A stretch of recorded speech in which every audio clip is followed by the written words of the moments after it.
At the time of this recording, the Board Game Geek database contains listings for more than 110,000 tabletop games, a category that includes board games and card games, of course, but also tabletop dexterity games, not something like bowling or darts that are played in their own venues, but something you play on a table. We also include games where the rules are printed in books or published online, but have no physical copies because you could create your own version of the game with the rules that are available to you.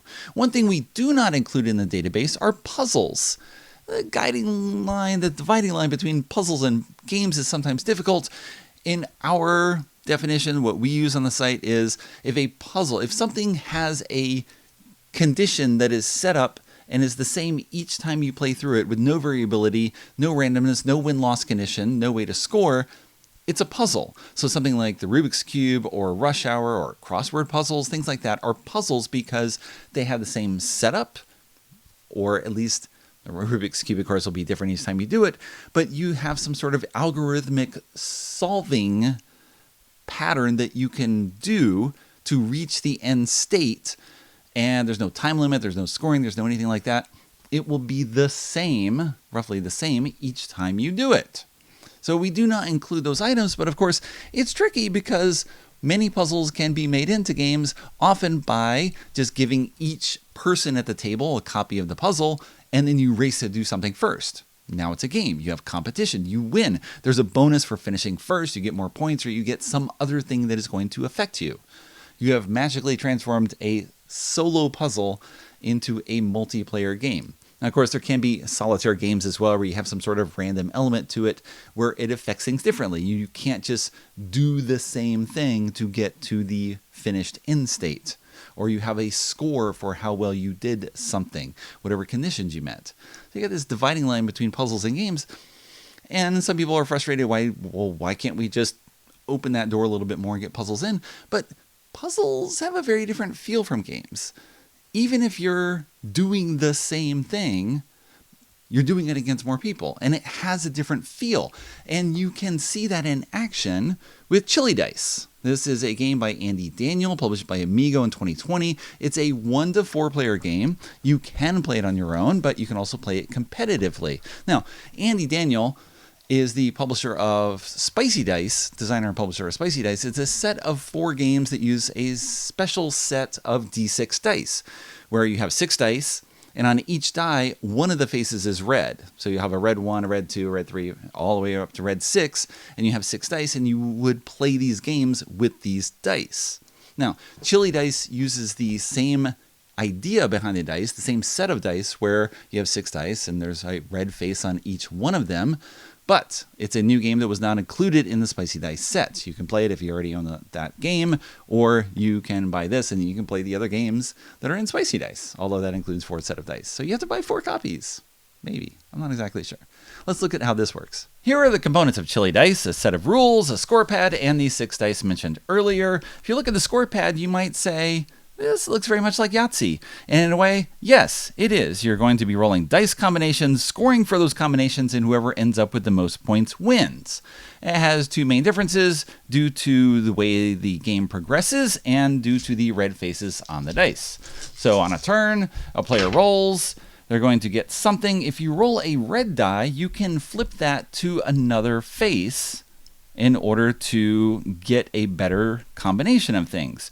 Or you can leave it as it is, because often the red dice give you bonuses when you are scoring things. For example, I might set aside these 2 3s and decide to roll again. 2 more 3s. All right, I can roll again, or I can stop. One main difference between Chili Dice and many other dice games is you have as many rolls as you wish, sort of. In the entire game, you will get 30 rolls to fill these 10 categories on your score sheets, where you are scoring for the sum of the 1s you roll, and 2s and 3s and up to 6s.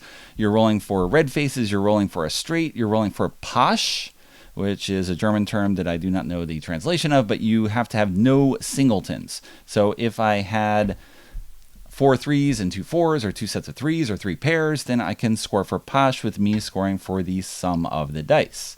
Chance is just the pip value of whatever you roll.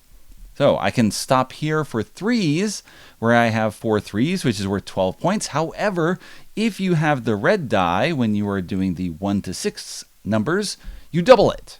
So this is not 12 points, but instead 24, where I've had 2 rolls for 24. Maybe I want to stop and take my 24 and be done with it. And then I would mark off 2 for the number of rolls I've done. However, I might want to push on. Let's pretend I am another player. I'm splitting the universe, and I'm going to have Eric 1 here, and then Eric 2. And let's say I rolled again. I got another 3. Let's just roll again, because if I roll the red, I can flip it to a 3, and if I roll a 3, then I have a 3. So I have a 1 in 3 chance, getting another 3. There we go. Boom, flip that to a 3. I've got 6 threes. When you get 6 1 to 3s, you don't just get the sum of the points, you instead get 50. So I got 50 points here, and it took me 4 rolls in which to do that. So double the number of rolls, double the number of points. That just worked out kind of magically. If you get 6 numbers from 4 to 6, that's worth 75 points. And if you have already filled that space, let's say I did 4s earlier, and I didn't do that well. I got 16 points on 4s. But then later on I get 6 4s, I can, instead of getting 75 points for 4, which I can't do because the 4 slot is filled, I can put 50 anywhere else that I want. So maybe I take 50 for 1s, because you're not going to usually get 50 points for rolling 1s. So that's mostly the challenge of the game. How long do you want to push your luck in trying to get things? 3, 4, 5, 6, and 2 red, I can flip these to a 2 and a 1, and now I've got a 6 number straight. So in one roll, I got a straight for 21 points, because that's the sum of the value on the dice. So one roll, 21 points. That's a good average for points. Now, maybe I'm going to have something else here where I have this, which is 21 points for a straight, but it has a red in it. Instead of writing 21 for the straight, I could write 21 for the 5, which may or may not be a good score. Depends on how many rolls I spent and how long I want to do this. If, of course, I had the red 1, which I don't know where it is at this time. If I had the red 1, I could do 21 for a straight, 21 for 5, or 21 for 1s. So you get options when you have the red numbers included in most of the things that you roll. The same is true of Posh. If I had 5s and 1s, so I have no singletons, this adds up to a not great score of 18. I can write 18 for Posh, or I could write 18 for 5s, or I can write 18 for 1s, which is usually better than you get for 1s, but not by much. Chance, again, is the sum of the pips. With the red, that's rot in German, you get 10 points for each red die that you set aside. So if this were my roll, and I set these aside, that's 20 points. That's nothing more. So 2 rolls now, only 20 points. 3 rolls. I can change. I can be like, okay, fine. I'll just go for 1s instead. I can't flip this die because I did not roll it this turn, but now I can be like, okay, fine. I'll just set this aside for 6 points and 3 rolls, which is terrible. You are going to have at most 30 rolls. You can stop when you want. You can choose to take a 0 in a category if you just don't want to push it anymore.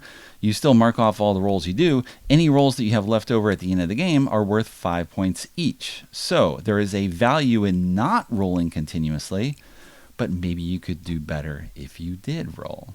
You can see on the scores here, you can have some wildly varying tallies. Here my wife kicked us by more than 100 points each.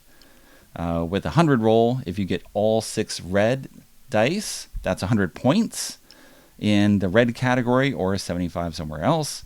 Here she got a 0, but it did not matter with the 100 here and a 75 in the 6s, and generally good scores everywhere else. There's an overview of Chili Dice, which I played 7 times on a review copy from Amigo with 1, 2, and 3 players. Chili Dice is not a puzzle because the results vary each time you roll. You're not going to get the same end condition. The end condition will differ depending on what you roll, because that will determine how many points you get and what your final score will be. It feels very puzzle-like when you are playing on your own. And it's kind of like, why am I doing this? I mean, I am only competing against myself to try to get the highest thing that I can. But of course, it almost doesn't matter. I mean, I can just roll continuously and try to get 6 of a kind, and then if I get a few 6 of a kind and get a few 75s and maybe 100 and some 50s, that's going to be a relatively high score because winning scores have typically been 250 to 350. I'll give a range because it's varied a bit over time. So I could try for that sort of tally, but it doesn't really do anything for me. The value comes from, for me, competing against other people. I want to see what they're getting and how many rolls they're using and sort of how much they're averaging per roll, and am I doing better than that? Am I pushing myself more to beat them? That's the enjoyment of the game. Where it comes from is not just doing it on my own and trying to maximize my points in a vacuum where there's no reason necessarily to stop or go other than just whim. It seems a little weird. I would rather my whim be used against someone or exhibited against someone as we were playing a game where I'm trying to outperform them in a particular task. Right? We're entering this fake arena with these rules constructed by a designer, and I want to show that I'm better. And you can see by my score that my wife totally creamed us. And then this other 3-player game with our exchange student, Lisa, she beat us each by 100 points. So there's wild swings in how things come about because, of course, you can get 75 or 100 points based on the rolling of the dice and how much you want to push it in order to maximize certain things. And the value comes from taunting other people and showing them up. And, of course, you rolling and trying to get something. And yeah, you got it. I did it. There's only 3 rolls, 75 points. That's awesome. It's very good average. Or it's just you roll and you're just like, I'm just going to do it. I'm going to do it. I'm going to spend 8 of my rolls. And I'm going to just try to get this. And at some point, you just see your hopes sliding downhill. And of course, it's amusing for them to watch that happen. So you really want to do it with more people. Now, one odd thing with the Chili Dice box, you notice this big gap here. Well, the dice come packaged in a plastic envelope. I like simplification in my packaging. So I didn't want to think about having to place each die back in the package each time I play the game. But I did not really think about that when I have the package here, the dice can just fall out. So it doesn't really work unless you keep the plastic there. So I'm probably going to have to cut down this box or do something to make it more portable, or just put it in a package with all of the other dice because I still have the spicy dice from the other collection. And then I could play a 5-player simultaneous game, which might be better because the amount of time that a game takes is just the number of players times however many players there are. There's nothing for you to do on a turn other than watch other people.